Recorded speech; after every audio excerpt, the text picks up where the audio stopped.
علیکم۔ حضور کریم صلی اللہ علیہ وآلہ وسلم نے ارشاد فرمایا تھا کہ تم میرے بعد جو ہے قرآن کے ساتھ اور اہل بیت کے ساتھ کیا سلوک کرو گے۔ وہ حقیقت بات ہے کہ ہم لوگ قرآن شریف بھی نہیں پڑھتے۔ جب رمضان شریف آتے ہیں تو ہم نے پڑھ لیا، یا کسی کے انتقال ہو جاتا ہے ہم نے تب پڑھ لیا، ورنہ ہم لوگ نہیں پڑھتے۔ اور جو اہل بیت سے جو محبت ہے وہ بھی ہم محرموں میں کرتے ہیں۔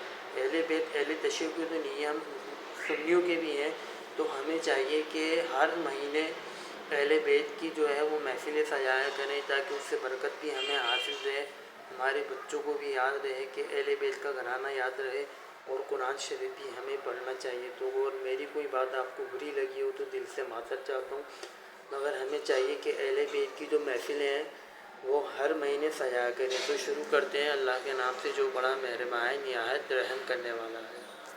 بادشاہ کا بیٹا تھا، زمانہ بڑا دیکھا تھا، بڑے بڑے وزیروں مشیروں، ساری زندگی اعلیٰ سطحی وفود سے ملاقات ہوئی۔ عدی حضور کی بارگاہ میں آئے، مسند امام احمد بن حنبل میں موجود۔ تو اسلام پر ابھی غربت کا دور تھا، چند لوگ مسلمان ہوئے تھے۔ نبی پاک علیہ السلام نے فرمایا عدی کلمہ پڑھ لو۔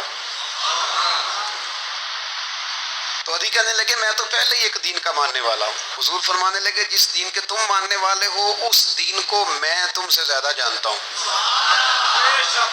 حضور فرمانے لگے جس دین کے تم ماننے والے ہو اس میں کیا یہ لکھا ہے کہ مال غنیمت کا چوتھا حصہ کھا جاؤ؟ کہنے لگے نہیں، تو فرمایا کھا کیوں جاتے ہو؟ عدی کہتے ہیں چونکہ یہ ہمارے اندر کی بات تھی بادشاہوں کی، تو میں نے فوراً سر تسلیم خم کر دیا، میں نے فوراً سر جھکا دیا، میں نے کہا آپ بات ٹھیک کر رہے ہیں۔ حضور فرمانے لگے اب اگلی بات بھی کروں یا رسول اللہ فرمائیے۔ فرمایا پتہ ہے تم دین کیوں نہیں قبول کر رہے؟ یہ بھی مجھے پتہ ہے۔ یا رسول اللہ کیوں؟ فرمایا تم دیکھتے ہو کہ دین کے ماننے والے غریب غریب لوگ ہیں، تم دیکھتے ہو کہ ابھی یہ کمزور ہیں، تم دیکھتے ہو کہ مکے والوں نے مدینہ طیبہ سے پریشان کر کے مسلمانوں کو نکال دیا ہے، یہ غریبی دیکھ کر بظاہر اسلام کی کمزوری دیکھ کر تم کلمہ نہیں پڑھ رہے؟ حضور فرمانے لگے عدی مقام حرا کا نام سنا ہے؟ بڑی دور تھا علاقہ، وہ مقام حرا کا نام سنا ہے؟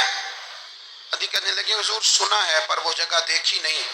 محبوب فرمانے لگے سن، میں وہ وقت لے کے آؤں گا، میرا دین اس طرح نافذ ہوگا کہ ایک عورت مقام حرا سے اونٹنی پہ اکیلی بیٹھے گی اور اکیلی آئے گی اور آ کے بیت اللہ کا طواف کرے گی، سوائے اسی اللہ کے کسی کا خوف نہیں ہوگا، رب کے علاوہ کسی سے نہیں ڈرے گی۔ یہ دور آئے گا، تو دیکھ رہا ہے کہ صرف مکے پہ حکومت نہیں دنیا پہ مسلمان چھا جائیں گے۔ اور حضور فرمانے لگے کسرا کا نام سنا ہے؟ کہا حضور وہ تو بظاہر اس وقت بڑا تگڑا بادشاہ ہے۔ فرمایا اس کے علاقے بھی فتح ہوں گے، وہ خزانے مسلمانوں کے پاس آئیں گے۔ اور فرمایا تو تیسری بات نبی پاک نے بیان کی، فرمایا تو یہ دیکھ رہا ہے کہ مسلمانوں میں غربت ہے؟ فرمایا عدی ایک وقت آئے گا لوگ دینے کے لیے نکلیں گے پر انہیں لینے والا کوئی نہیں ملے گا۔ ایک وقت آئے گا لوگ دینے نکلیں گے، لینے کوئی نہیں آئے گا۔ عدی کہتے ہیں کہ میں رسول کریم کا کلمہ پڑھ کے مسلمان ہو گیا، اب زیادہ دور نہیں گزرا، عدی رویا کرتے تھے، حاتم تائی کے بیٹے عدی رویا کرتے تھے اور رو کے بتایا کرتے تھے لوگوں وہ جو حضور نے فرمایا تھا نا بی بی حرا سے چلے گی اور طواف کرے گی، وہ بی بی میں نے اپنی آنکھوں سے آتی دیکھی، میں نے اس تنہا عورت کو حضور سید عالم کی پیشن گوئی کے مطابق بیت اللہ کا طواف کرتے دیکھا، اسے سوائے اللہ کے کسی کا ڈر نہیں تھا۔ اور عدی کہنے لگے وہ جو حضور نے فرمایا تھا نا کہ کسرا کے خزانے فتح ہوں گے، فرمایا وہ جب فتح ہو رہی تھی تو میں خود اس جنگ میں شریک تھا، مجھے اللہ نے موقع دیا، میں مجاہدوں میں شامل تھا۔ اور فرمانے لگے تیسری پیشن گوئی رہ گئی ہے، مجھے امید ہے وہ بھی پوری ہوگی۔ حضرت عمر بن عبدالعزیز کے زمانے میں آ کے وہ دور بھی آیا کہ لوگ زکوٰۃ دینے نکلتے تھے، لینے والا کوئی نہیں ملتا تھا، لوگ کسی کو غریب سمجھ کے صدقہ دینے لگتے تھے، وہ کہتا تھا بھائی لے جا میں تو رات خود دے کے آیا ہوں، لوگ دینے نکلتے تھے، لینے والا کوئی نہیں۔ اسلام کی فطرت میں قدرت نے لچک دی ہے، اتنا ہی یہ ابھرے گا جتنا کہ دبا دو گے، یہ مولویوں کی وجہ سے، پیروں کی وجہ سے، سیاستدانوں کی وجہ سے نہیں چھائے گا. یہ کیوں چھائے گا؟ کہ ارسل رسولہ بالہدی ودین الحق.